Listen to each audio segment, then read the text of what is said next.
on how to be more positive from the get-go. Ready? Stay tuned. Let's begin. Okay, so how can we be more positive in our everyday life, and what techniques can help us with this? This is what we're going to find out today. Have you ever experienced someone telling you to be more positive when things are not going so smoothly for you? Maybe you lost your job, maybe you broke up with your partner, or you need to take care of a sick member of your family. Well, it's easier said than done, isn't it, when someone tells us to be positive? But at the same time, it doesn't mean to be actually positive every second of your day or of your life. First of all, it would actually cause even more damage to deny or suffocate what you're feeling and pretend that everything is fine and they don't exist, right? And that's not good. What we are talking about here is to learn to have a resilient and realistic response, as nothing is all negative all the time. First of all, let's define what being positive is. Positivity is the ability to identify a sunnier moment of relief from the negative situations that could be happening in your life. These negative situations obviously not only impact your quality of life, but also your longevity. Studies have shown this.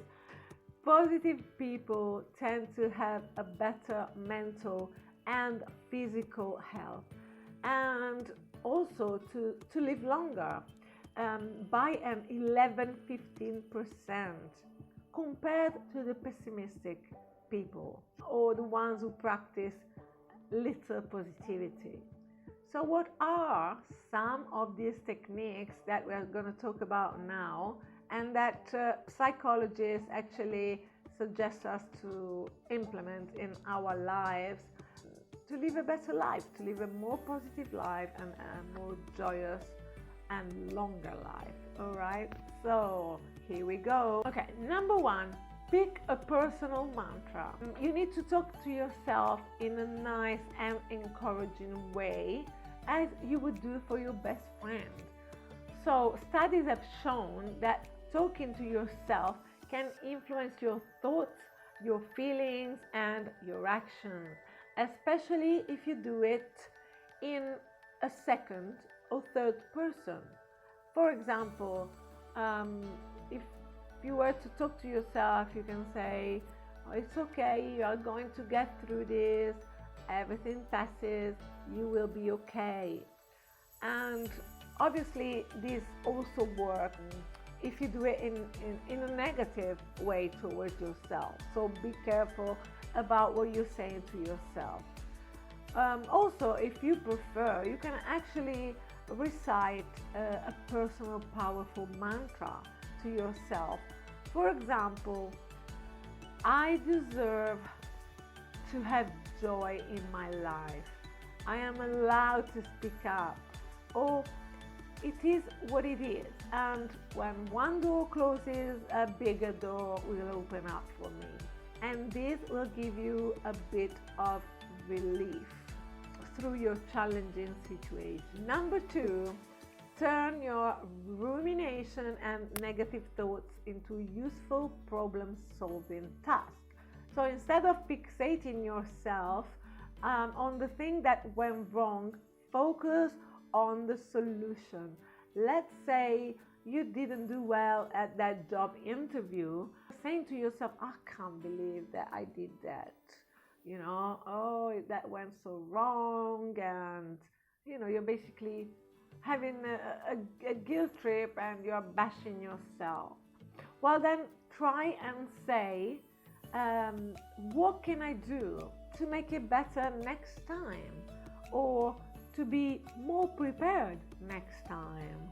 Because let's face it, thinking about that job interview in a negative way and making it affect your self-esteem is not good. It's just that it went like that. Now you can't do anything about it anymore, but for the next time you can have a plan and you can decide to improve yourself for the next interview, and that's a much better solution for you than to stay there and think about it in a negative way and think about yourself in a negative way.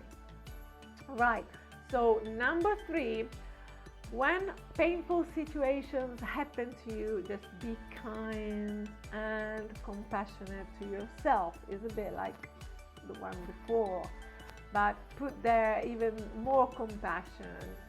So don't try and squash your emotions. Allow yourself to feel them, and it's not helpful and it's even harmful, as we already said. And to prove that, a 12-year study by Harvard School of Public Health and the University of Rochester also found that who suppressed their emotions were at a higher risk of premature death. Another study showed that individuals accepting their emotions without judging them were actually attaining better psychological health. And the number 4 is the energy we put out in the world, it actually comes back to us. And this is also what Ophra says, which means that if we are always sending negative energy out, this is obviously what we are going to get. Have you ever had, for example, one of those days when you wake up and you're a bit angry or annoyed from the get-go, and what happens is that day transforms in a living hell. So everything starts going in the wrong way, and all sorts of things happen to you, right? Well, that's what we mean then by don't put out negative energy, because it will come back to you. And I did that many times, and I'm sure you did as well. Number 5, and this is so essential, I think, is start a gratitude journal. Gratitude can really change your life. A study published in the Journal of Personality and Social Psychology demonstrated that this is true. And they had different groups, and the first one had to journal on the things that they were grateful for. The second group was asked to journal about the things that were really negative for them during that day, that they didn't like. And the third group was asked to journal about neutral things that they didn't really care about, so they didn't feel anything about it. They had neutral feelings about these events. Well, guess who after 10 weeks resulted to feel happier and more optimistic? Can you guess? Exactly, the first group, the one that journaled every day about what they were grateful for in their lives. And on this, I want to testimony too, because that's what I did myself. And gratitude really changed my mood and made me feel happier and made me find joy every day, and that is for sure. So number 6 would be to go outdoors, and apparently all you need is 17 minutes a day in nature to feel the magic and the well-being in you. There's no need to go hiking somewhere or to go on a beautiful, island. Simply take a walk in your neighborhood, in the park, and you will benefit from this. You will feel more grounded and more connected to Mother Earth. The seventh and the last one.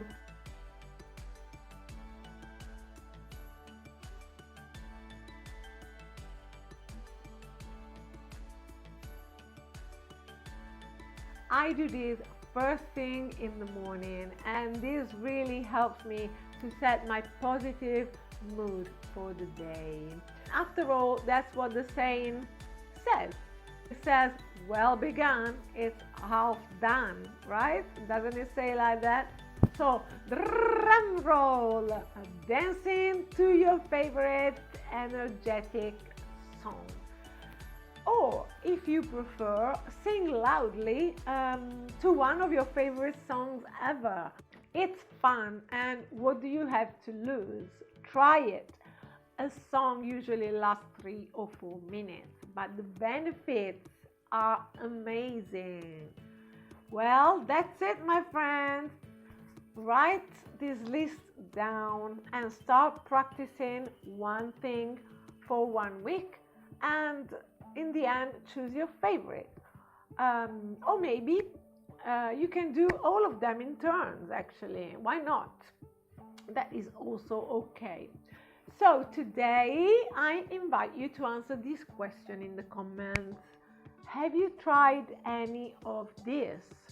Do you practice any of this? Are you going to practice any of this? Was there anything that you maybe didn't think about? And do you have a favorite one? So let me know, okay? Let me know. Sorry. Let me know what you think. And I'm going to leave you to some books about staying positive and being positive in life. I'm going to leave the titles of these books in the description box, okay? So make sure to check them out because they're really good books. So take care, have a great day, and I'll speak to you very soon. Like, comment, subscribe, and watch some other videos while you're there. Why not? Take care. Bye bye. And